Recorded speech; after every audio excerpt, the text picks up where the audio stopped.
আপনাদের সকলকে স্বাধীনতার শুভেচ্ছা জানাচ্ছি। স্বাধীন বাংলাদেশের এটি হচ্ছে প্রথম জুমা, আলহামদুলিল্লাহ। আমাদের এই দেশকে আগে স্বৈরাচারেরা স্বাধীন বলতো, কিন্তু মসজিদ পর্যন্ত স্বাধীন ছিল না। যদিও আমাদের মসজিদের কমিটি সেই ক্ষেত্রে অত্যন্ত ব্যতিক্রম। আমি এখানে দীর্ঘ 7 বছর ধরে জুমার খুতবা দিই। আজ পর্যন্ত এই মসজিদ কমিটির একজন ব্যক্তিও কখনো আমাকে বলেননি এটা বলবেন না, এটা বলেন, এরকম তারা কখনোই করেননি। কিন্তু বাংলাদেশে এমন বহু মসজিদ আছে যেখানে চোর, ডাকাত, দুর্নীতিবাজ আর ফেরাউন মার্কা লোকেরা মসজিদ পরিচালনার দায়িত্ব নিয়ে মসজিদের ইমাম আর খতিব সাহেবের জবানকে চেপে ধরে রেখেছিল। আমার মনে হয় যারা ইমাম আর খতিব সাহেবদের স্বাধীনতা, জবানের স্বাধীনতা কেড়ে নিয়েছিল, শাস্তি হিসাবে আল্লাহ তাদেরই স্বাধীনতা আজকে কেড়ে নিয়েছেন। এটা তাদের শাস্তি এসেছে যার তরফ থেকে, তিনি কে? স্বাধীনতা এটা মহান আল্লাহর দেওয়া নেয়ামত। সৃষ্টিগতভাবেই আল্লাহ মানুষকে স্বাধীন করে দিয়েছেন, আলহামদুলিল্লাহ।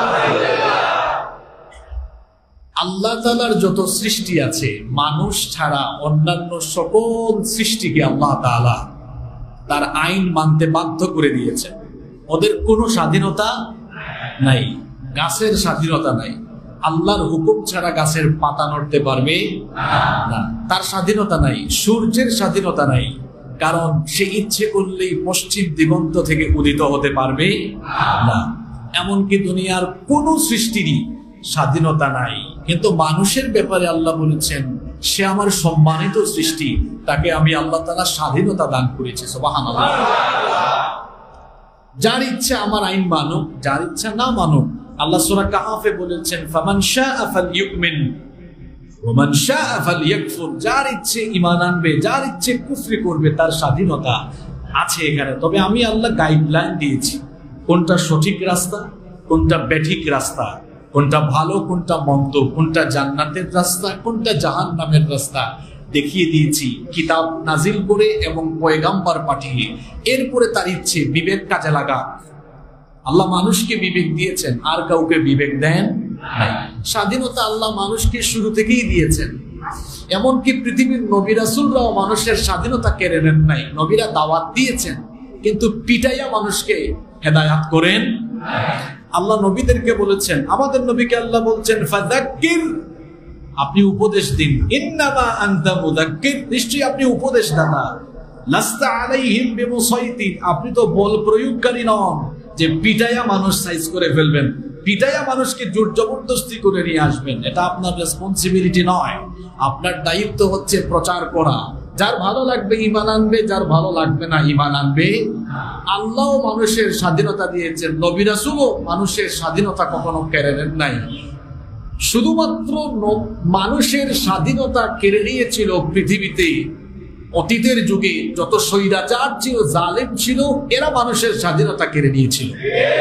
যেমন ফেরাউন মানুষকে বাড়িতে ঘুমাতে দেয় নাই। বাংলাদেশ থেকে যে ফেরাউন বিদায় হয়েছে, এই ফেরাউনও মানুষকে বাড়িতে ঘুমাতে দিত না। ফেরাউন মানুষের ভাতের অধিকার, মানুষের খাবারের অধিকার কেড়ে নিয়েছিল। যে ফেরাউন বিদায় হয়েছে, সে ফেরাউনও মানুষের মুখ থেকে খাবারের অধিকার কেড়ে নিয়েছিল।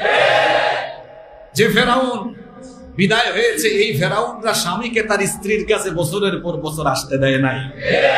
যে ফেরাউন বিদায় হয়েছে, এই ফেরাউন মানুষকে তার আত্মীয় স্বজনের জানাজায় পর্যন্ত আসতে দেয় নাই। এই জন্য ফেরাউনের পরিণতি আল্লাহ ফেরাউনের মতো করেছেন। সম্মানিত মুসল্লিবৃন্দ, বলছিলাম মানুষকে আল্লাহ স্বাধীনতা দিয়েছেন, নবী রাসূলরাও দিয়েছেন। মানুষের সেই স্বাধীনতা, অধিকার, জবানের অধিকার, জবানের স্বাধীনতা, চলাফেরার স্বাধীনতা, মানুষের বাড়িতে থাকার স্বাধীনতা যারা কেড়ে নেয়, এরা আল্লাহর দুশমন, রাসূলের দুশমন, মানবতার দুশমন। সম্মানিত মুসল্লিবৃন্দ, এই জুলুমের অবস্থা থেকে আমাদেরকে যিনি বের করে নাজাত দিয়েছেন, তিনি কে? নিজেরা ক্রেডিট নিয়ে কেউ যেন না বলে এটা আমরাই করে ফেলছি। আল্লাহর সিদ্ধান্ত না আসলে আমরা যতই চেষ্টা করি না কেন আমরা পারতাম কিনা? সুতরাং যার ইচ্ছেই হয়েছে, যার অনুগ্রহে আমরা এই স্বাধীনতার নিয়ামত পেয়েছি, তিনি কি? আল্লাহ। এজন্য এই বিজয়ে আমরা প্রথমেই লাফালাফি করব নাকি আল্লাহর শুকরিয়া জানাবো?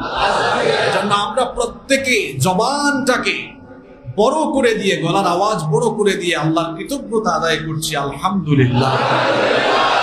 যারা বিজয়ের পরে আল্লাহর শুকরিয়া জানায় না, কোরআনে কারীমে আল্লাহ তাদেরকে অহংকারী বলেছেন, আল্লাহ তাদেরকে দাম্ভিক বলেছেন, এবং আল্লাহ বলেছেন আমি তোমাদেরকে নাজাত দেওয়ার পরে তুমি আবার অহংকারী মোডে চলে যাও না। শুকরগুজার বান্দাদেরকে আল্লাহ তাআলা তার কৃতজ্ঞ বান্দা হিসেবে কোরআনে কারীমে পরিচয় দিয়েছেন।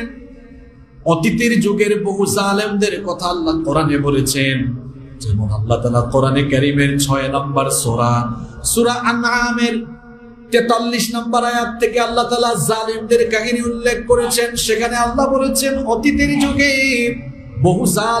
বহু জালেমরা দুনিয়ার মানুষের উপর জুলুম করেছিল। এরপরে তাদের জুলুমের কারণে আমি যখন তাদেরকে পাকড়াও করলাম, যখন আমি তাদেরকে শাস্তি দিলাম, শাস্তি দিয়ে তাদের শিকড় কেটে ফেলার পরে মূলোৎপাটন করার পরে আমি আল্লাহ তাআলা মজলুমদেরকে বললাম এই জুলুমের অবস্থা থেকে উত্তরণের পরে কি করতে হয় শোনো। আল্লাহ তাআলা পরের একটা আয়াতের পরে 45 নম্বর আয়াতে বড় সুন্দর করে বললেন, ফাকুতিআ দাবিরুল কওমিল্লাযীনা যালামু ওয়াল হামদুলিল্লাহি রাব্বিল আলামিন। বাংলাদেশের সমস্ত মুসলমানদেরকে এই আয়াত ভালো করে খেয়াল করতে হবে। আল্লাহ বলছেন অতঃপর জালিমদের গুড়া কেটে দেওয়া হলো।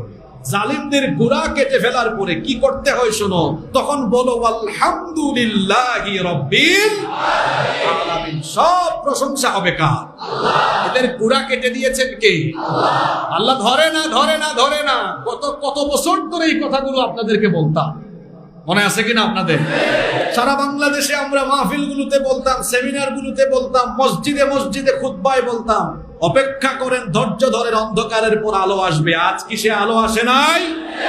আমরা আপনাদেরকে বলতাম জালিম টিকবে না, জালিমের বিদায় হবে। বিদায় কি হয় নাই? আল্লাহর কোরআনের কথাগুলো কত সত্য, কত বাস্তবিক দেখেন। আজ সেই কথাগুলো বাস্তবে রূপায়িত হয়েছে, আলহামদুলিল্লাহ। আমরা বারবার বলতাম যে গর্ভবতী মায়ের প্রসব বেদনা যখন বাড়ে, সন্তান হওয়ার সম্ভাবনা তত বাড়ে। আমরা বলেছিলাম এই জালিমরা তাদের জুলুম যে হারে বাড়িয়েছে, এই জুলুমই প্রমাণ করছে অচিরেই তাদের পতন হবে। হয়েছে কি হয় নাই? সুতরাং প্রশংসা করতে হবে কার? যারা বিজয়ের নিয়ামতে প্রশংসা করে না, এরা হলো অহংকারী। এজন্য রব্বুল আলামিন কোরআনুল কারীমের 11 নম্বর সূরা হুদের 10 নম্বর আয়াতে বড় সুন্দর করে বললেন, ওয়ালা ইন আযাকনাহু না'মা বা'দা দাররা মাসাত লা ইয়াকুলান্না যাহাবাস সাইয়্যাতু আন্নি ইন্নাহু লাফারিহুন ফাখুর। আল্লাহ তাআলা বলছেন, আর যদি আমি তাদের কাছ থেকে দুঃখ দুর্দশা বালা মুসিবত দূর করে আমি যদি তাদেরকে আমার নেয়ামতের স্বাদ আস্বাদন করাই, তখন তাদের মধ্যে কেউ কেউ বলে আমাদের থেকে বালা মুসিবত বিপদ জালেম দূরীভূত হয়েছে। যারা এতটুকু বলে আল্লাহর প্রশংসা করেন, আল্লাহ বলছেন সে দাম্ভিক, সে অহংকারী। কোরআনের অন্য জায়গায় আল্লাহ বলেছেন ইন্নাল্লাহা লা ইউহিব্বু কুল্লা মুখতারিন ফাখুর। আল্লাহ কোন দাম্ভিককে, কোন অহংকারীকে পছন্দ করেন না। পৃথিবীর সমস্ত নবীরা ছিলেন শুকরগুজারী। লুকমান আলাইহিস সালামকে আল্লাহ হিকমত দিয়েছেন। এরপরে আল্লাহ বলছেন সূরা লুকমানে এসেছে, ওয়ালাকাদ আতাইনা লুকমানাল হিকমাতা আনিশকুর লিল্লাহ। লুকমানকে হিকমত দিয়েছি যেন সে প্রশংসা করে কার? আল্লাহ। সকল নবীরা ছিলেন শুকরগুজারী। আমাদের নবীর তো কোনো গুনাহ নাই, তার কোনো গুনাহই নাই, তারপরও রাত জেগে তাহাজ্জুদ আদায় করছেন। আম্মা জান আয়েশা রাদিয়াল্লাহু আনহা এসে বলছেন কেন এত কষ্ট করছেন? নবীজি বলছেন আফালা উহিব্বু আন আকুনা আবদান শাকুরা।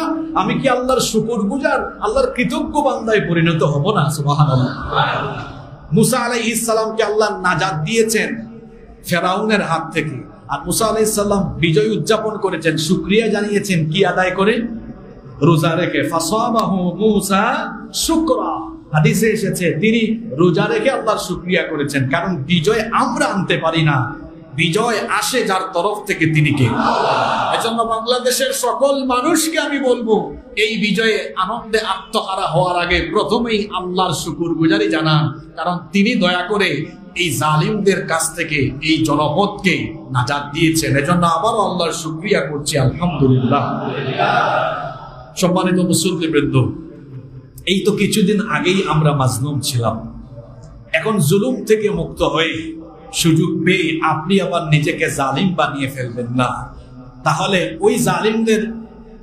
ওই জালিমদের সাথে আপনার আর কোনো পার্থক্য থাকবে না। অর্থাৎ আপনি মাজলুম ছিলেন, এখন নাজাত পেয়েছেন, এখন আবার আপনি মানুষের উপরে জুলুম করা আরম্ভ করে দিয়েন না। কিছু কিছু জায়গায় জুলুমের খবর আমরা পেয়েছি, আমরা কিন্তু কোনো দলের দালালি করি না। কথা ঠিক আছে কিনা? মাছ তো নিয়েছে, সবই তো আমরা দেখেছি, এবং কাপড় চোপড় সুন্দর নিয়ে গিয়েছি, এমন কাপড়ও নিয়ে যেটা বলা যাবে না। চিন্তা করেছেন যে এগুলো লোক সামলাইতে পারে না, সে সামনে ইলেকশন আসলে 2000 টাকা লোক সামলাইতে বলা যায়, ওইটা আমাদের রাগ করলেন।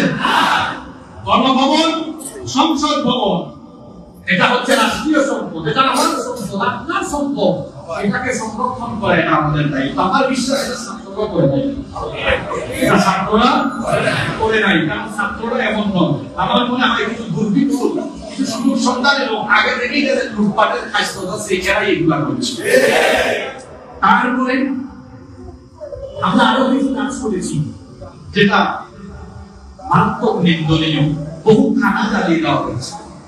থানা তো কোনো অপরাধ করে নাই, অপরাধ করেছে থানার দায়িত্বে থাকা কিছু অপরাধী, যারা পুলিশের কলঙ্ক, তারা অপরাধ করেছে।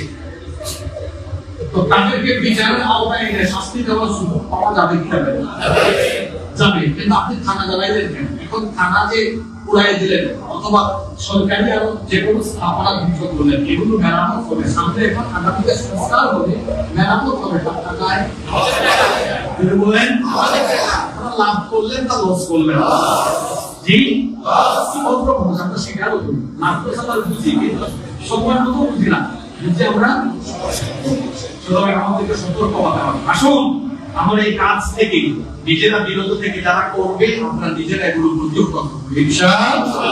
আইন নিজের হাতে তুলে নেব না, বরং অপরাধীকে আমরা আইনের হাতে সুপর্দ করব ইনশাআল্লাহ। 4 নম্বর পয়েন্ট, এই ঘটনা আমাদেরকে কি শিক্ষা দিয়ে গেল? জালিম সে যত বড়ই হোক, তার পতন অবশ্যই হবে। জালিমের পতন হবেই হবে, এতে কোনো সন্দেহ নাই। কথাটা কার? জালিম সে যত বড়ই হোক না কেন, জুলুমের শাস্তি দুনিয়া থেকে আরম্ভ হয়, এটা আল্লাহর ওয়াদা।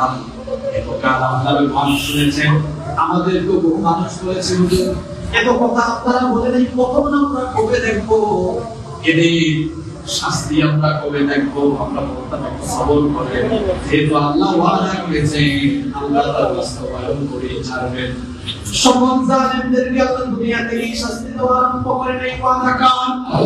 কোরআনুল কারীমের 29 নম্বর সূরা আন-কাবুতের 44 নম্বর আয়াতে আল্লাহ বলেছেন, فَكُلًّا أَخَذْنَا بِذَنبِهِ فَمِنْهُم مَّنْ أَرْسَلْنَا عَلَيْهِ حَاصِبًا وَمِنْهُم مَّنْ أَخَذَتْهُ الصَّيْحَةُ وَمِنْهُم مَّنْ خَسَفْنَا بِهِ الْأَرْضَ وَمِنْهُم مَّنْ أَغْرَقْنَا وَمَا كَانَ اللَّهُ لِيَظْلِمَهُمْ وَلَكِنْ كَانُوا أَنفُسَهُمْ يَظْلِمُونَ। আল্লাহ তাআলা বলেন, প্রত্যেক জালিমকে আমি তাদের জুলুমের কারণে পাকড়াও করেছি, কাউকে তাদের জুলুমের কারণে আসমান থেকে পাথর বৃষ্টি নাযিল করে শেষ করে দিয়েছি, কাউকে জুলুমের কারণে বজ্রবিনাদের মাধ্যমে ধ্বংস করেছি, কাউকে কাউকে আমি আমার জমিন উল্টায়া জমিনের নিচে গেড়ে দিয়েছি, আবার কাউকে কাউকে আমি আল্লাহ ডুবিয়ে ফেলেছি, যেমন ফেরাউন। এভাবে করে আল্লাহ বলছেন সকল জালিমকে আমি আল্লাহ নিজে শাস্তি দিয়েছি। আমি তাদেরকে শাস্তি দিলাম, এমনি এমনি শাস্তি দেই না।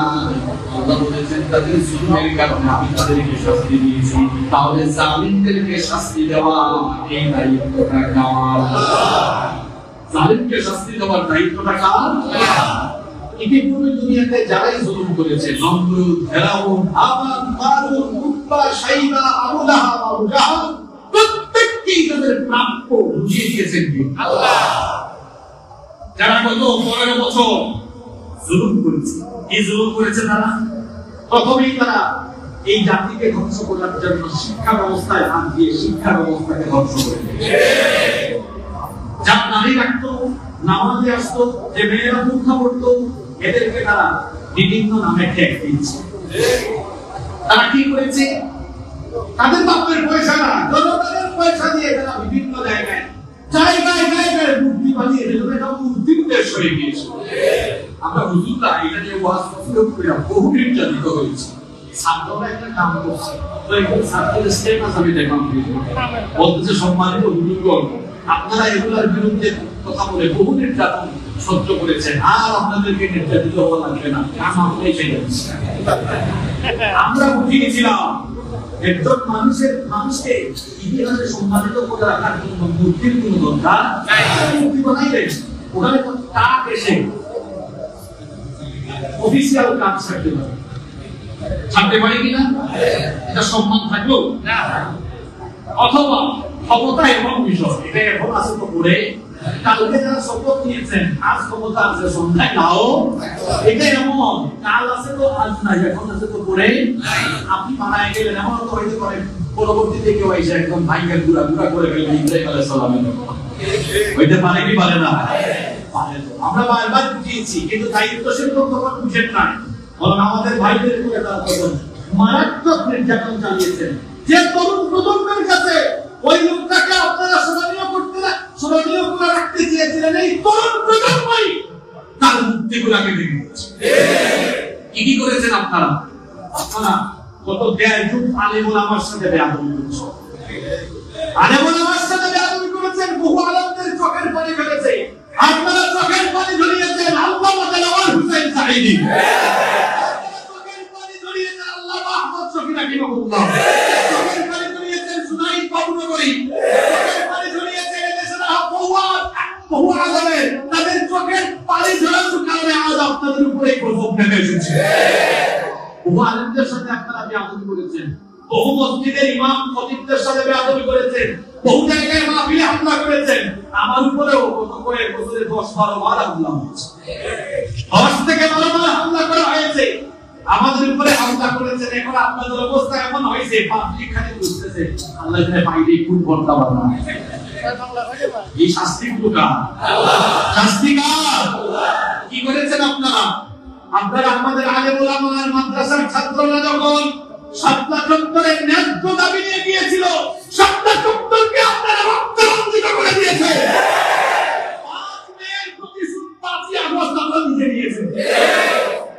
কি জুলুম করেছেন শুনে আপনারা নিরপরাধীকে অপরাধী বানিয়েছেন। আপনারা কোরআনের খাদেম, কোরআনের পাখি আল্লামা দেওয়ার হোসেন সাঈদী রাহিমাহুল্লাহকে আপনারা ধর্ষণকারী বানিয়েছেন, তাকে আপনারা অন্যায়ভাবে হত্যা করেছেন, নিরপরাধী মানুষকে আপনারা ফাঁসি দিয়েছেন, অনেক মুসলিমকে আপনারা অনেক নিরপরাধীকে ফাঁসির কাস্টে দিয়েছেন, আপনারা তার প্রতিশোধ নিয়েছেন। কি করেছেন গত 1.5 বছর? তারা বললাম আমি পেশ করছি, দুর্নীতি করতে করতে আপনারা দেশটাকে শেষ করে ফেলেছেন। এত পরিমাণ দুর্নীতি বিভিন্ন পত্রিকা রিপোর্ট করেছে, বাংলাদেশে যে পরিমাণ ঋণ আছে তার চাইতে বেশি বিদেশে চোরেরা পাচার করছে, লুটপাট হয়েছে, জায়গায় জায়গায় লুটপাট করা হয়েছে, গুম করা হয়েছে, গুম করে আয়না ঘর বানানো। আপনারা আয়না ঘরের কাহিনী জানেন, সেখান থেকে কয়েকজন ভাই ফিরে এসেছেন, জেনারেল আজমি, ব্রিগেডিয়ার আজমি ফিরে এসেছেন, সেখান থেকে ব্যারিস্টার আরমান ফিরে এসেছেন, ইলিয়াস আলীকে তো এখনো পাওয়া যায় নাই। পাওয়া যায় না। বলা হচ্ছে এটা নির্ভরযোগ্য কিনা আমি জানি না, আমিও শুনেছি বলা হচ্ছে তাকে এখানে পথের কাছে এনে মেরে ফেলে তারপরে আরেক পাথর দিয়ে বুঝি এভাবে করে বহু মানুষকে আপনারা গুম করেছে। আয়নাঘর, যারা আয়নাঘর বানিয়েছে এই সকল লোকদেরকে এখন আয়নাঘরের ভিতর ঢুকাই দাও। আয়নাঘরের কথা বুঝলাম। তারপরে কি করেছেন? বিচার বহির্ভূত ভাবে আপনারা মানুষকে হত্যা করে গণকবর দিয়েছেন। ছাত্ররা সংসদ ভবনে গণকবরের সন্ধান পেয়েছে। বিভিন্ন দিঘিতে, পুকুরে, খালে, বিলে, নদীতে বহু লাশ পাওয়া গিয়েছে। তো জুলুম হয়েছে আপনাদের পতনের পরে। আপনাদের পতনের পরে মানুষ এখন রাস্তায় বের হয়ে না, শিশু বাচ্চা সহ উল্লাস করছে, বৃষ্টি বিতরণ করেছে, ছেলেমেয়েরা জায়গায় জায়গায় বিড়ালেরা এরকম করছে। বলছিলাম পতনের মানুষ জুলুম করে পরিণতিটা কেমন হয়। আমার তো মনে হয় বাংলাদেশের স্বাধীনতার পরে এরকম উল্লাস মানুষ দুইবারই করেছে। আর বলছে কিনা আমি জানি না, আমার তো এরকম উল্লাস দুইবার করেছি। তাও রক্তে রক্তে মিলে গেছে, ক্লাসে ক্লাসে ক্লাস হয়ে গেছে। বুঝছেন তো আপনারা? ক্লাসে ক্লাসে ক্লাস হয়ে গিয়েছে। এত জুলুম করেছেন যে দল গঠন করেছেন আজকে সেই দল একটা গাড়িতে পরিণত হচ্ছে। এই জুলুমের পরিণতি হিসাবে কি হয়েছে? এই জুলুমের পরিণতি হিসাবে আল্লাহ এমন শাস্তি দিয়েছেন, এমন শাস্তি দিয়েছেন, আপনাদের কোন চিপায় পড়লে এটা আপনারাই বলেন। এই শাস্তি দিয়েছেন কে? আল্লাহ। আপনারা আরো কি করেছেন? ইসলামকে সহ্য করতেই পারেন না, কিছু বাবার নামকে রেখেছেন জানে ভাবে। এদের বদলে ইসলাম আর ইসলামী রাজনীতি নিয়ে সিঁড়ি খেলেছে। ইসলামী রাজনীতিকে নিষিদ্ধ করতে গিয়ে 4-5 দিনের মাথায় আপনারা নিজেরাই আজকে নিষিদ্ধ হয়ে গেছে। এদেশে যদি মহাপুরাণ রাজনীতি করতে পারে, এদেশে যদি জাতীয়তাবাদী রাজনীতি চলতে পারে, এদেশে যদি পুঁজিবাদের রাজনীতি চলতে পারে, সমাজতান্ত্রিক রাজনীতি চলতে পারে, তাহলে সংখ্যাগরিষ্ঠ 90% মুসলমানের দেশে ইসলামী রাজনীতি চলবে। বন্ধ করার ক্ষমতা কারো পাবেন না।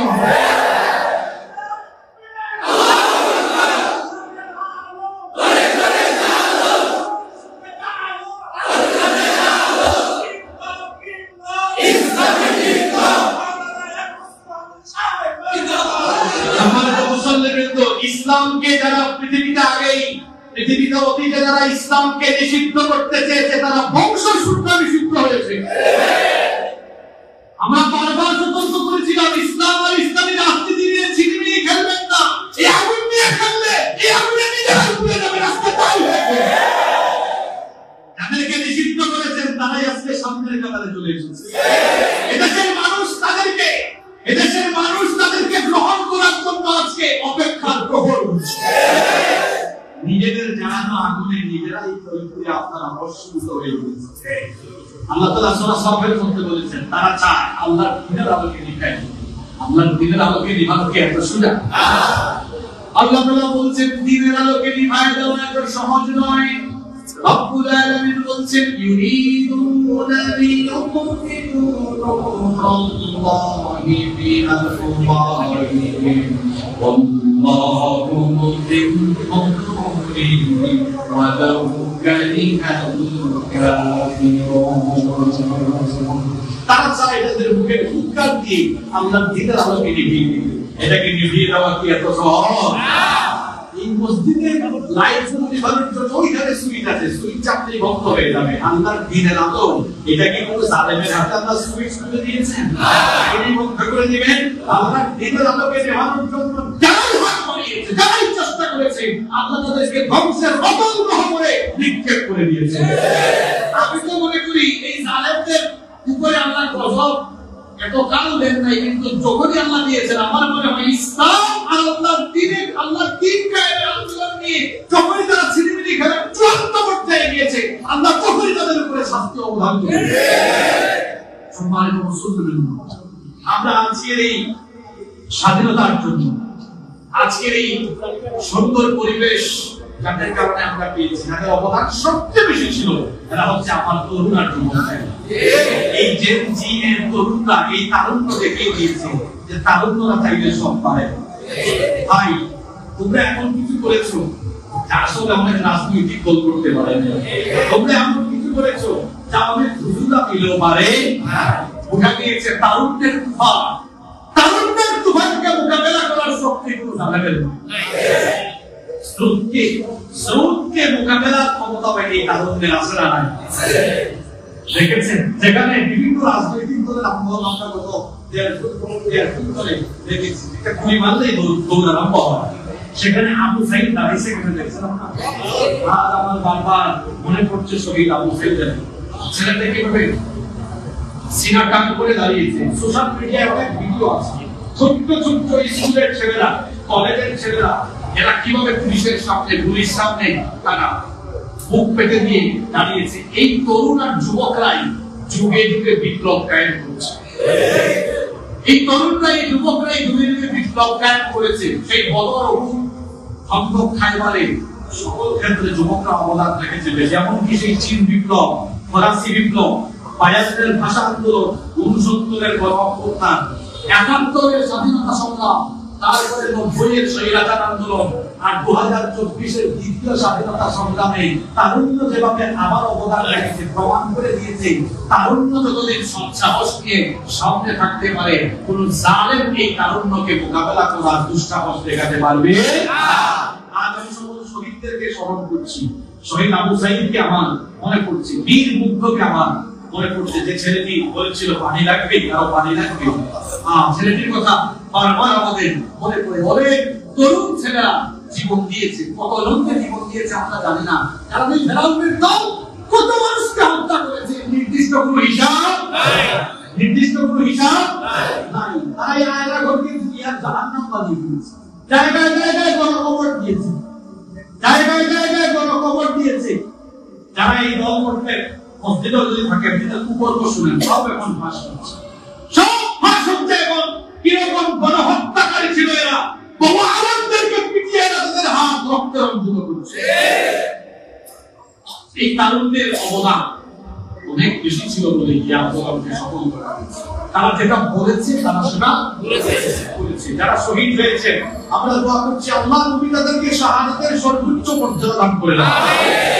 তারুণ্য এক অগ্নিস্ফুলিঙ্গ, তারুণ্য হলো এক অগ্নিস্ফুলিঙ্গ, তারুণ্য হলো এক বারুদ, তারুণ্য হলো মহাবারুদ, তারুণ্য হলো তুফান। এই তুফানকে মোকাবেলা করার দুঃসাহস দুনিয়ার কারো নাই। আমি আমার তরুণ ভাইদেরকে বলতে চাই, আমার ভাইরা, আপনাদের এই সময়টা বড় দামি সময়।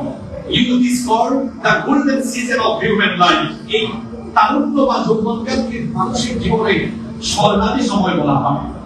তরুণদেরকে বলা হয় একটি সমাজ, সভ্যতা বা রাষ্ট্রের মেরুদণ্ড। মেরুদণ্ড যদি ভেঙে যায় সোজা হয়ে দাঁড়ানো যায় না, দাঁড়ানো যাবে না। ঠিক তেমনি ভাবে একটা সমাজ বা রাষ্ট্রের তরুণরা ঢুকিয়ে গেলে ওই সমাজে প্রথম ধরে যায়। গত ১.৫ বছর, ১.৫ যুগ, ১৫-১৬ বছর ধরে আমাদের তরুণরা চুপচাপ ছিল বলে জালিমের জুলুম চলেছে। কিন্তু যখনই তরুণরা জেগে উঠেছে, জালিমের মস্তককে বেরিয়েছে। কি বুঝলে? তারুণ্যই হলো শক্তি, তারুণ্যই হলো শক্তি। তারুণ্য এক মহাবারুদ, তারুণ্য এক মহাতুফান। এটা যদি জেগে যায়, এটা যদি এই তারুণ্যের গণজাগরণ যদি শুরু হয়ে যায়, এই গণজোয়ারকে রুখে দেওয়ার সাধ্য কারো নাই। আজকে বহু অনিয়ম এই পরিবারের দ্বারা শুরু হচ্ছে। আমি তো বড় অবাক, তাদের কর্মকাণ্ডে আনন্দিত। আপনারা দেখছেন আমাদের দেশের ট্রাফিকরা রাস্তাকে এত সুন্দর বানাতে পারে নাই। রাস্তাঘাটের নিয়ম কানুন ছাত্ররা এখন যেভাবে সুন্দর করে দিয়েছে, এরা আমাকে সহ সাহায্য করেছে। ওইটা আমাদের অভ্যাস হয়ে গিয়েছে। ২-৩ দিন আজকে আসার সময় ভুল করে সিট বেল্ট করি না, আমাদের আত্মায় সিট বেল্ট পরে তারপর ঠিক আছে। আমাকে গত 2 দিন আটকেছি, আমি তাদেরকে সালাম দিয়েছি, সেলুট দিয়েছি, বলেছি আমাদের মধ্যে যে অনিয়ম, যে ভুল ছিল আমাদেরকে সাইজ করার জন্য, ঠিক করার জন্য তোমাদের মতো তরুণদের দরকার আছে। সালাম দিয়েছি তাদেরকে। হেলমেট না পরে বের হলে তারা আটকে দিচ্ছে, লাইসেন্স না নিয়ে বের হলে আটকে দিচ্ছে। গাড়ির লাইন আপনারা তো দেখছেন, বাংলাদেশের ক্যামেরা দিকে নিচে দিকে ট্রাক এদিকে বাস, এটা তরুণরা একদম সব সাইজ করে দিয়েছে, সোজা করে দিয়েছে। এই জেনারেশনের ছেলেমেয়েরা অনিয়ম দেখতে পারে, অনিয়ম দেখতে চায় না। না। সুতরাং বিভিন্ন প্রশাসনিক সেক্টরে দায়িত্ব থাকে এবং রাজনৈতিক নেতৃত্বে যারা আছেন এদের পালস আপনারা বোঝার চেষ্টা করেন। এরা কিন্তু অনিয়ম পছন্দ করে না, এমনকি এরা দুর্নীতি পছন্দ করে না। আজকের অবস্থা হয়েছে এবং ঘুষ দুর্নীতি এটা টেবিল থেকে আরেকটা টেবিলে ফাইল, ঘুষ ছাড়া যায় না। এখন এই তরুণরা এত প্রতিবাদী। আমি গত কয়েকদিন ফেসবুকে দেখলাম অনেক তরুণরা লিখছে আমরা তো পুরো সংস্কার করেছি, রাষ্ট্র সংস্কার আরম্ভ হবে, ঘুষের বিরুদ্ধে আমাদের আন্দোলন হবে। যারা ঘুষ চাইবে, মানে আমাদের একটা কথা খুব ভালো লাগলো, কয়েকজন বলল যারা ঘুষ চাইবে একদম কানের নিচে লাগায় দিয়া অফিসের সামনে উল্টা করে ঝুলায় দেবে। গত মাসে আমি এই যে বিআরটিএ তে গিয়েছি, বিআরটিএ আছে না, এখানে গাড়ির ফিটনেস বা ওটাকে কি বলে লাইসেন্সের কাজ করে না, গিয়ে দেখলাম জায়গায় জায়গায় নিয়ম। আমিও গিয়েছিলাম কোনো এক কাজে, এমন একটা ভাব ধরেছে মানে ওরা বলতেছে এটা সমস্যা, এটা সমস্যা, কোনো সমস্যাই না, আসলে সে সমস্যা সৃষ্টি করেছে। আমি তো টের পেয়ে গিয়েছি। আমি তখন বললাম আমাদের পয়সায় বেতন খাইয়া এখানে বাহাদুরি করে সাহস তোমার কি করে হলো? এরকম জায়গায় জায়গায় যারা ঘুষ ছাড়া মানুষের কাজ করে না, ঘুষ ছাড়া যারা কাজ করে না, ছাত্র ভাইদেরকে বলবো একদম কানের নিচে লাগায় দিয়া অফিসের সামনে উল্টা করে ঝুলায় রেখে দাও।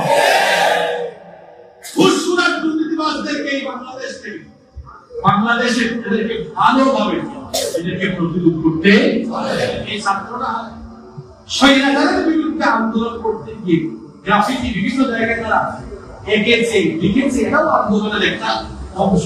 কিন্তু তারা কত বলছে এখন করার পরে আন্দোলন শেষ, জালেমের পতন শেষ, নিজেদের দায়িত্বে তারা দেখলাম সেগুলো আবার মুছে দিয়েছে, রাস্তাঘাট নিজেরা তারা পরিষ্কার করে দিয়েছে। আলহামদুলিল্লাহ, আমি এই ছাত্রদের প্রশংসা করছি, আমি এই তরুণদের এই তারুণ্যের প্রশংসা করছি এবং সবাইকে সতর্ক করছি। গতকালও যারা ক্ষমতা পেয়েছেন বুঝে নিয়েন, কিন্তু যারা আগের তারে নামাইতে পারছে উল্টাপাল্টা করলে আর তরুণদের পাঁচ দাম মধ্যে আগের তারে নামাইছে, ওরা তো গদি মজবুত করেছিল। আগের তারে নামাইতে বেশি সময় লাগে নাই, আপনাদেরকে নামাইতে কিন্তু মাত্র নিষেধ উল্টাপাল্টা করলে তরুণদের বিরুদ্ধে গেলে কিন্তু কয়েক মিনিটই নামাই। তরুণদের পাঁচ বুঝতে হবে। আমিও এই জেনারেশনের ছেলে, আমি যতটা বুঝি, আমি তরুণদের সাথে মিছি। এই যুগের ছেলেমেয়েরা আসলে অনিয়ম দেখতে পারে, এরা অনিয়ম চায় না। আমি নিজেও অনিয়ম পছন্দ করি না। এদেশের তরুণদেরকে দেখেছি তারা অনিয়ম পছন্দ করে না, দুর্নীতি পছন্দ করে না, অন্যায় পছন্দ করে না। সুতরাং তরুণ যারা আছে, ইয়াং জেনারেশনের পাঁচ বুঝে আপনাদেরকে কাজ করতে হবে। সম্মানিত মুসলমান, এরপরে যে বিষয়টি আমি বলতে চাই সেটি হচ্ছে মানুষকে হত্যা করা, এটা ইসলামে বড় অন্যতম অপরাধ। আল্লাহ কোরআনে বলেছেন মান ক্বাতালা নাফসান বিগাইরি নাফসিন আও ফাসাদিন ফিল আরদ ফাকান্নামা ক্বাতালান নাসা জামিআ। যে অন্যায়ভাবে একজন মানুষ হত্যা করে সে যেন তামাম দুনিয়ার সকল মানুষকে হত্যা করে। যে ফেরাউনদের পতন হয়েছে, এই ফেরাউনরা এদেশে বিভিন্ন সময়ে গণহত্যা চালিয়েছে, তাদের বিরুদ্ধে ৭ লাখ হত্যার ব্যাপারে অভিযোগ আছে। পিলখানার অভিযোগ তাদের ব্যাপারে আছে না নাই? পিলখানার অভিযোগ আছে তাদের ব্যাপারে। এই গত জুলাই মাসের গণহত্যার অভিযোগ আছে। আমরা বলবো যারা দায়িত্ব নিয়েছেন অচিরেই গণহত্যার সাথে সংশ্লিষ্ট প্রত্যেকটি ব্যক্তিকে আইনের আওতায় এনে, প্রত্যেক দায়ী ব্যক্তিকে বিচারের আওতায় এনে এই গণহত্যার সুষ্ঠু বিচার এদেশে করতে হবে। এমনকি যারা পালিয়ে গিয়েছে তাদেরকেও ফিরিয়ে আনতে হবে। আসলে যারা জনগণের জন্য কাজ করে তারা কখনো পালায় না। এমনকি পালিয়ে যেতে যারা দিয়েছে তাদেরকেও বিচারের আওতায় আনতে হবে। পালিয়ে যেতে দিলেন কেন? আপনি সেফ কাস্টডিতে রাখতে পারতেন, আপনাদের হেফাজতে রাখতে পারতেন, যাতে জনগণ থেকে বাঁচানো তাই আপনি সেফ কাস্টডিতে রাখতে পারতেন। আর আপনারাও তো বিষয় ভাই উল্লাসে মেতে উঠতেছেন, এই কথাটা তো বলতেছেন না। কেন নিরাপদে ছেড়ে দেওয়া হলো? কেন সেফ কাস্টডিতে রাখা হলো না? কারণ তার হাত হাজার হাজার মানুষের রক্তে রঞ্জিত। যে ব্যক্তি অসংখ্য আলেমদেরকে নির্বিচারে হত্যা করেছে তাকে অবশ্যই বিচারের আওতায় আনতে হবে। কারা তাকে পালিয়ে যেতে সাহায্য করেছে? কে তাদেরকে সেফলি ছেড়ে দিল? এদেরকেও বিচারের আওতায় আনতে হবে, কারণ প্রত্যেকটি হত্যাকাণ্ডের সুষ্ঠু বিচার হতে হবে। পরবর্তীতে পয়েন্ট আমি বলতে চাই, সেটি হচ্ছে ছাত্ররা আন্দোলন করে দেশ স্বাধীন কইরা তারা এখন পরিষ্কার পরিচ্ছন্নতা অভিযান আছে, তারা এখন আছে ট্রাফিক কন্ট্রোলে, তারা আছে বিভিন্ন অনিয়ম দূর করতে। আর কিছু মানুষ এত ক্ষুধার্ত ছিল, এরা ইতিমধ্যে লঞ্চ ঘাটের ইজারা নিয়ে ফেলেছে, ইজারা না দখল নিয়ে ফেলেছে, ইতিমধ্যে বাজারে সিন্ডিকেট শুরু করে দিয়েছে, ইতিমধ্যে জায়গায় জায়গায় দখলদারি আরম্ভ করে দিয়েছে। শোনেন, আগের জালিমের বিরুদ্ধে আমরা যেমন সোচ্চার ছিলাম, নতুন করে কিন্তু জুলুম আরম্ভ করলে কথা বলতে গিয়ে কাউকে ছাড় দেওয়া হবে না। আমি কথাগুলি ভুল করছি না? দুই দিন আগে বাজারে গেলাম, বললাম ভাইজান স্বাধীন দেশে তো এখন খুব স্বাধীন মুখে ব্যবসা করছে। ভাই হুজুর কি বলেন, কয়েক ঘন্টা স্বাধীন ছিলাম। বললাম এখন পুরানো মেসেজ কেমনি ভাই, আগে যারা লুটপাট করতো এরা তো পালাইছে, নতুন লুটপাটকারী আগমন করেছে। নতুন লুটপাটকারীদেরকে সতর্ক করছি, এখন সময় আছে, সতর্ক হয়ে যান, মানে ছাত্ররা কানের দিকে থাপ্পড় দিয়ে কবজায় করে দিবে। লুটপাট বন্ধ করুন, চাঁদাবাজি বন্ধ করুন। আমরা একটি নিয়মতান্ত্রিক, সুশৃঙ্খল, সুন্দর বাংলাদেশ, এখানে কোনো অনিয়ম থাকবে না। এরপরে ছাত্ররা আরো একটা কাজ করেছিল, তারা ব্যানার ফেসবুক যা ছিল সব একদম পরিষ্কার করে ফেলছে। আরে বাপরে বাপ, একদিন যাইতে না যাইতে দেশে কিছু মানুষ বের হয়েছে, আমি এদেরকে আমার ভাষায় চামচা বলি। কি বলি? আরেকজনের শুভেচ্ছা যেই ব্যক্তি জানানো দরকার শুভেচ্ছা সে জায়গায় না, তার পক্ষ থেকে সে জানা আছে তো এরকম। মানে আমার শুভেচ্ছা আমি জানাই না, আরেকজন আমার নামে চালায় দেন, আছে না এরকম? সেটাকে চামচা বলি। এই চামচাদেরকে বলতো পূর্বের চামচাদের থেকে শিক্ষা নাও, নেতারা ঠিকই পাল্টে গেছে, চামচারা কিন্তু সাইজ হয়ে গেছে। ঠিক আছে কথা?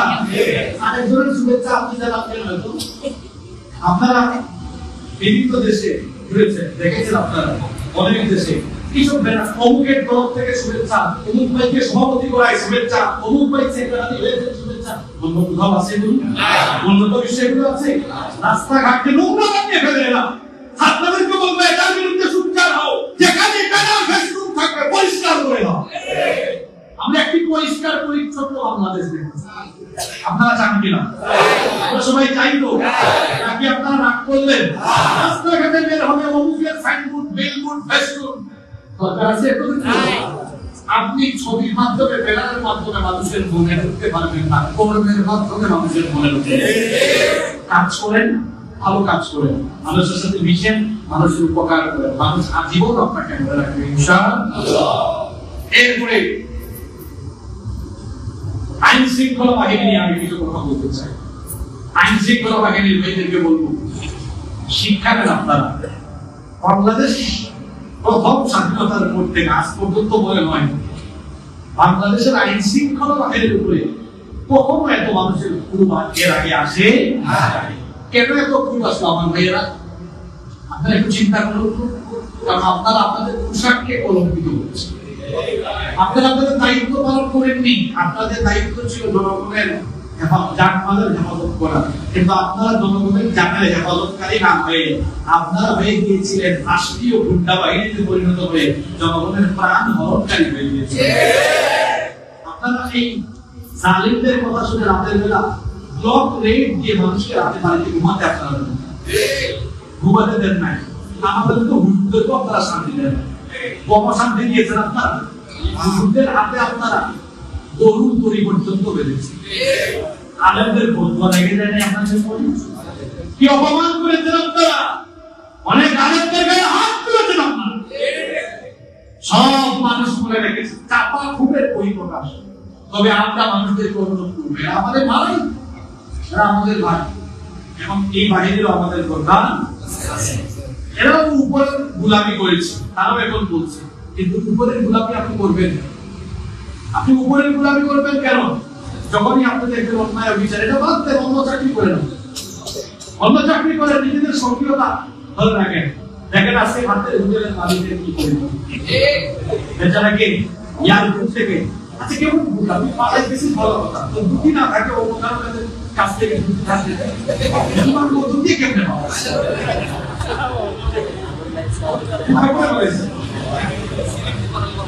আচ্ছা আরো কয়েকজন দুঃখা করে বলে যে না আমরা সুখা দেখতে পারেন আল্লাহ কেমন সাইজ করছে আমি এটার নাম দিলাম না আমি দুটো শয়তানের নাম জানি এটা চিরকাল দুঃখার বিরুদ্ধে কথা বলেছে আল্লাহ বলতেছেন না ওই এমন সাইজ করলাম বলেই আমি দুঃখ পাইছি দুঃখটা পালাইছে পালাইতে পারে নাই কথা কইছে চোখের পালা বলা খাইছি তো আমি বলছিলাম আজকে ভাতের হোটেলের মালিকের কি বলেন আজকে জিয়া সাহেবের কি করে যদি আপনারা জানেন হ্যাঁ আয়না ঘর মুখ খুলে সবকিছু মুখ এই মূল নায়ক ছিল এই লোকটা আজকে তার কি অবস্থা হয়েছে আইন শৃঙ্খলা রক্ষাকারী ভাইদেরকে আমরা বলবো ভাইরা আপনাদের এই প্রতিষ্ঠানের সুনাম আপনারা ফিরিয়ে নিয়ে আসুন আমি আপনাদেরকে বলবো যা হয়েছে বন্ধ করুন যারা অপরাধী অবশ্যই তাদের বিচার করা আপনারা থানায় আর আপনারা থানায় গিয়ে আপনাদের খুবই বহিঃপ্রকাশ করবেন পুলিশ পাইলে সালাম দেন ফুল দেন চা খাওয়ার আপনাদের আচার আচরণ দিয়ে বুঝান দেখবেন তারাই লজ্জা হবে আর এই মানুষগুলোর এত কষ্ট দিয়েছে এখন তারা আমাকে অনেক সময় মানুষকে লাঠি দিয়ে নয় ব্যবহার দিয়ে তাকে সংশোধন করে দেওয়া এজন্য আমার পুলিশের ভাইদেরকে আপনারা সম্মান করুন তাদের দরকার আছে আপনারা জানেন ইতিমধ্যে দেশের বিভিন্ন জায়গায় চুরি ডাকাতি বেড়ে বিভিন্ন থানা থেকে লুটপাট করে একটা অস্ত্র নিয়ে গিয়েছে অস্ত্র নিয়ে এরা আবার এখন ডাকাতি আরম্ভ করছে নতুন যারা দায়িত্ব পেয়েছে আমরা বলবো অপারেশন ঘাট চালান তাতে করে এই অস্ত্রগুলো লুটপাট করেছে অস্ত্রগুলো উদ্ধার করেন আমরা আমাদের দেশকে একটি সুন্দর এবং নিরাপদ দেশ দেখতে এবং যেখানে চুরি ডাকাতি হবে আপনারা সম্মিলিতভাবে এগুলোর মোকাবেলা করবেন ইনশাআল্লাহ 10 নম্বর যে পয়েন্টটা আমি বলবো সেটা হচ্ছে মিডিয়ার ভাইদেরও হলুদ সাংবাদিক ভাইদের একটু শিক্ষা দেওয়া প্রয়োজন তবে আমি বুঝলাম না সেই পিটিভি এই পিটিভি কিভাবে হয়েছে মানুষ কিভাবে পলিটিভি ভালো আছে এটা আমরা বাস্তবে পৃথিবীর মাধ্যমে রাষ্ট্রীয় টিভি চ্যানেল যখন যে আসবে তারই গুণগান কিন্তু আমরা আরো অনেক টিভি চ্যানেলকে দেখেছি এদের যে অবস্থা আমরা রীতিমতো অবাক হয়ে যাচ্ছি মনে হচ্ছে আমরা কি পুনর্জন্মে এসে আবার নতুন কিছু দেখছি না ঠিক কিনা বলেন এত সাইজ হইলেন কেমনি স্বচ্ছ সাংবাদিকতা যদি করতেন আপনারা তো সেই সাংবাদিক আপনাদের গণমাধ্যম মেইন স্ট্রিমের মিডিয়া আপনারা তো তারা আপনারাই বহুবিধ অপরাধী মানুষকে অপরাধী সাজায় আপনারা কোরআনের পাখি আল্লাহ দেলোয়ার হোসেন সাইদির নাম বলার আগে আপনারা তার নামের আগে বিভিন্ন ধরনের আজে বাজে টেক দিয়েছেন একটা রাষ্ট্রের দুইটা গুরুত্বপূর্ণ অংশ আছে মিডিয়া আর প্রশাসন এই দুইটা যদি স্বচ্ছ থাকে তাহলে ওই দেশে কখনো জুলুম চিরস্থায়ী হতে পারে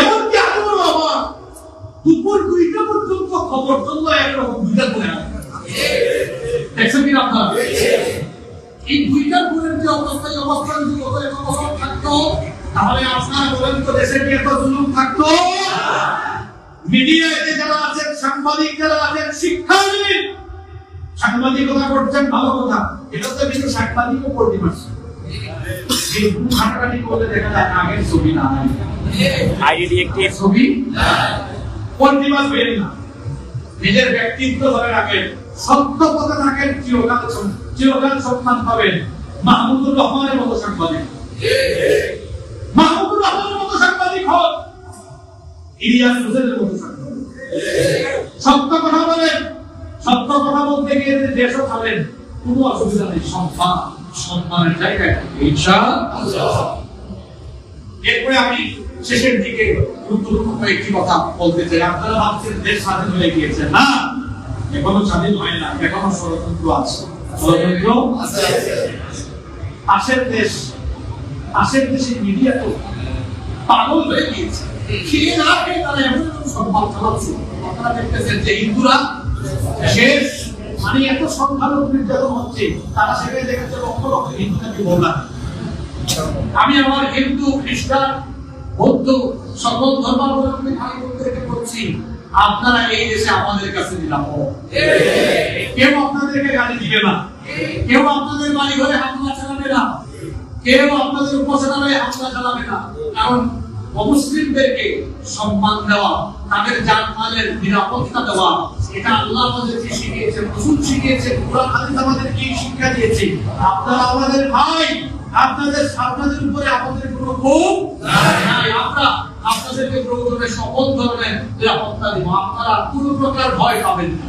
এদেশের মুসলমানদের কাছে আপনারা নিরাপদ। আপনারা নিজের চোখে দেখেছেন মাদ্রাসার ছাত্ররা পর্যন্ত মন্দির পাহারা দিয়েছে, মাদ্রাসার ছাত্ররা মন্দির পাহারা দিয়েছে। আমার হিন্দু, বৌদ্ধ, খ্রিস্টান ভাই বোনদেরকে বলছি, এদেশের সংখ্যালঘু ভাই বোনদেরকে আমরা বলছি, আমার ভাইয়েরা, আমার বোনেরা, আপনারা কোন প্রকার দুশ্চিন্তাগ্রস্ত হবেন না। এই দেশে আপনারা নিরাপদ, আপনারা এই দেশের নাগরিক, এটা আপনাদের প্রথম পরিচয়। আপনারা বাংলাদেশি হিসাবে, বাংলাদেশের রাষ্ট্রীয় নাগরিক হিসাবে যত নাগরিক সুবিধা আছে সেই সুবিধা অবশ্যই আপনারা পাবেন, এবং আপনারা এদেশে স্বাধীনভাবে চলাফেরা করবেন। আপনাদের স্বাধীনতায় হস্তক্ষেপ করার সাহস কারো নাই। আমি বুঝতাম না মার চাইতে মাসির দরদ বেশি, মাসির দরদ বেশি। আপনারা দেখছেন কিনা, জানেন কিনা যে ভারতের মিডিয়াগুলো কি করছে? সেটা বলতে সব শেষ, এগুলোর মালিকানাকে জ্বালিয়ে পুড়িয়ে দেওয়া হচ্ছে। তোমাদের মুখে এই সব কথা বলায় না। আর সেই ভারতবর্ষ মুসলমানরা দীর্ঘকাল শাসন করেছে, মুসলমানরা ধর্ম সহিষ্ণু জাতি। আমাদের পূর্বের শাসকরাও কোনোদিন হিন্দুদের মন্দির দখল করেন। তোমরা যারা বাংলাদেশ নিয়ে পড়ে আছো, তোমাদের ইতিহাস খারাপ, তোমরা তাকায় দেখো, তোমরা আমাদের বাবরি মসজিদ দখল করে রাম মন্দির বানিয়েছো। শয়তানের দল নিজের চরকায় ফেলল। এই দেশে আমরা কোন মন্দির দখল করে আজ পর্যন্ত আমরা কেউ মসজিদ বানাই, আমরা বানাবো না। কারণ ইসলাম আমাকে এটা শিক্ষা দেয়।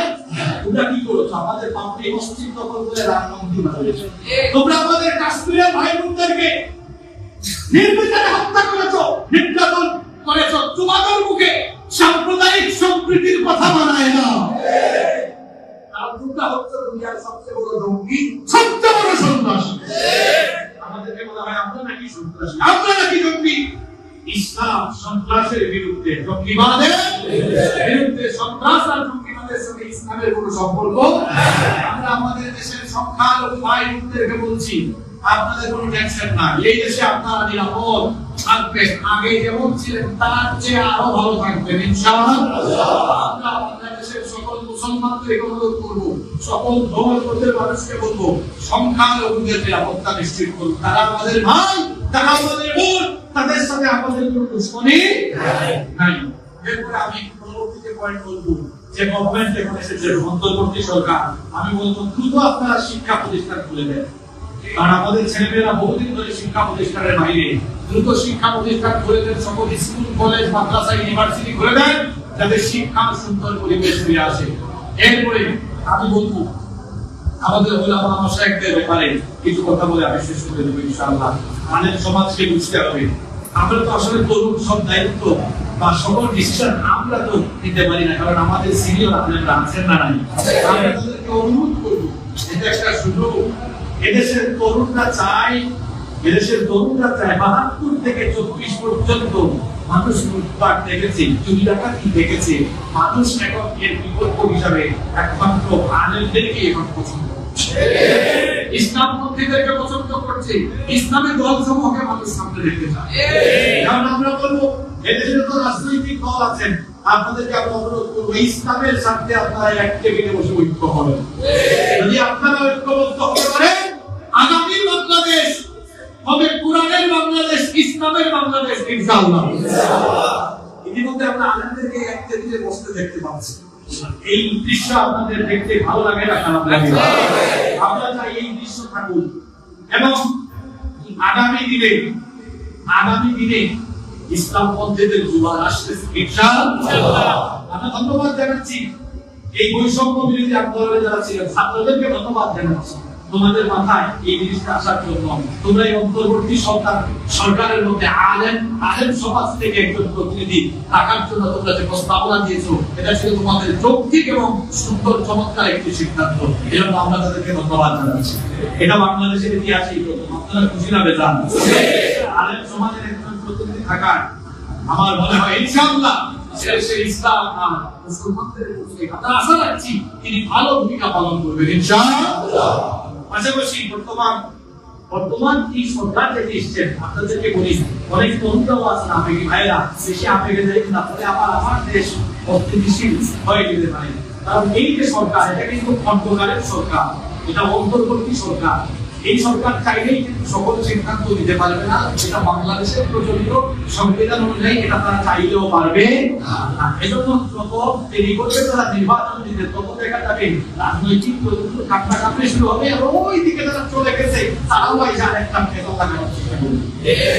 এজন্য আমরা বলবো যে আপনারাও যে দায়িত্ব পেয়েছেন আইন শৃঙ্খলা তাড়াতাড়ি আপনারা ফিরিয়ে আনুন, যে দায়িত্ব আপনাদের ওই দায়িত্ব আপনারা সুন্দর করে পালন করে আপনারাও বিদায় নিন। সর্বশেষ যেটি বলবো, এবার সময় এসেছে রাষ্ট্রকে সুন্দরভাবে মেরামত করা।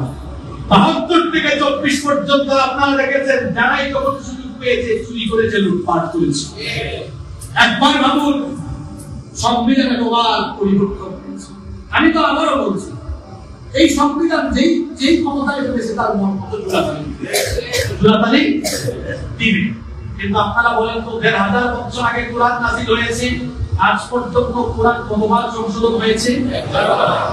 ভবিষ্যতে সংবিধান সংশোধন হবে না। তাহলে বুঝেন শেষ কথা, শেষ ভালো কাজ সব ভালো কাজ, শেষ কথাটা ভালো করে শুনবেন।